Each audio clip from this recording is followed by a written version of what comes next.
Et pour l'invité du journal, on se retrouve de la maison de quartier de Loiselière au Mans pour rencontrer Lucille Leclerc. Bonsoir. Bonsoir. Merci d'être avec nous. Vous êtes journaliste dans le Nord, mais vous êtes surtout l'auteur de cet ouvrage Hold Up sur la Terre. C'est paru aux éditions Seuil. Alors on y découvre que de grands groupes pharmaceutiques ou aussi agroalimentaires comme L'Oréal ou Alto convoitent et possèdent les terres agricoles.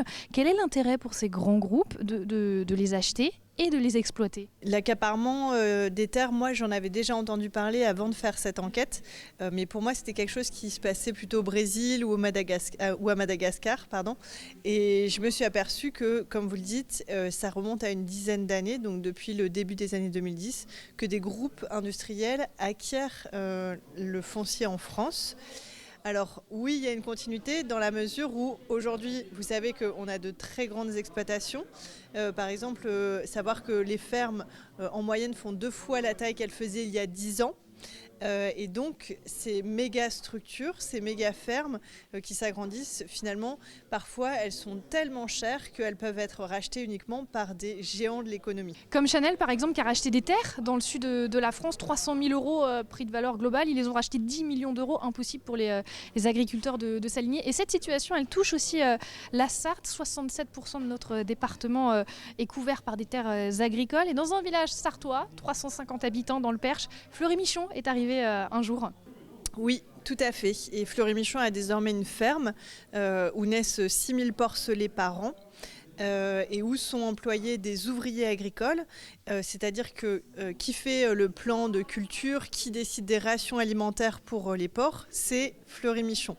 Moi, c'est ça qui m'interpelle, puisque quand une ferme est gérée à distance par un groupe, il n'y a plus de lien entre le paysan et la terre, il n'y a plus de connaissance de la terre, et c'est la disparition du savoir-faire aussi de l'agriculteur. Ça apporte quoi à ces grosses firmes industrielles ? Alors pour elles, il y a 2 avantages. Un avantage quantitatif dans la mesure où elles vont pouvoir mieux gérer leur approvisionnement en termes de quantité face à un marché qui est très concurrentiel, qui est le marché alimentaire mondial, puisqu'on sait que la France est un pays exportateur de denrées alimentaires.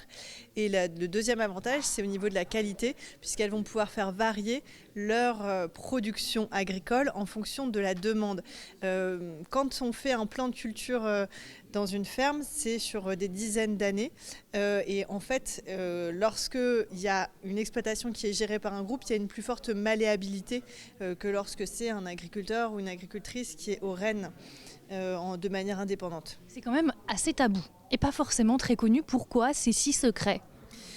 Il y a effectivement une discrétion de la part de ces nouveaux acheteurs de la terre agricole en France, aussi parce que finalement, c'est un sujet qui n'est pas débattu en public. Ce sont des transactions qui s'opèrent dans l'ombre. Avec la SAFER notamment, on va y revenir.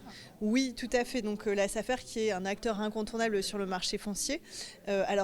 Et qui décide aussi du modèle agricole de demain, puisque qui dit possession ou location de la terre, dit aussi définir le modèle agricole, puisque ce sont vraiment les plans qui sont faits par ces groupes. Il y a aussi ce qui est mentionné, c'est que la SAFER, elle n'a pas forcément trop le choix, elle ne peut pas forcément refuser ce grand groupe qui arrive et qui met 10 millions sur la table, parce qu'elle n'a plus de subvention de l'État et elle est obligée de faire des transactions pour avoir des sous. C'est aussi le maintien de la SAFER avec ces transactions.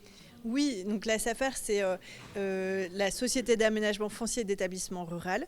On en a une par département et c'est le gouvernement qui est missionné pour distribuer les terres agricoles. Si vous voulez, quand il y a une terre qui se vend, la SAFER a forcément un droit de regard et une intervention pour désigner le prochain acheteur. Et donc, quand c'est un groupe qui se présente, effectivement, aujourd'hui, la SAFER a tendance à dire oui, parfois, parce que elle vit aussi des commissions qu'elle touche sur les ventes. Au départ, elle était financée à 80% par des fonds publics. Aujourd'hui, elle ne reçoit que 2% d'argent public par an dans son budget. Et finalement, c'est aussi son job de faire baisser la température, de faire baisser le prix des terres agricoles pour qu'elles restent accessibles aux jeunes agriculteurs. Mais elle a aussi intérêt à vendre les terres à un prix qui la rémunère elle. Donc elle est juge et partie. Et c'est toute la contradiction de cette affaire. 6 mois d'enquête, justement, que vous avez compilé dans ce livre. Hold Up sur la Terre, c'est à retrouver aux éditions Seuil. Merci beaucoup, Lucille Leclerc.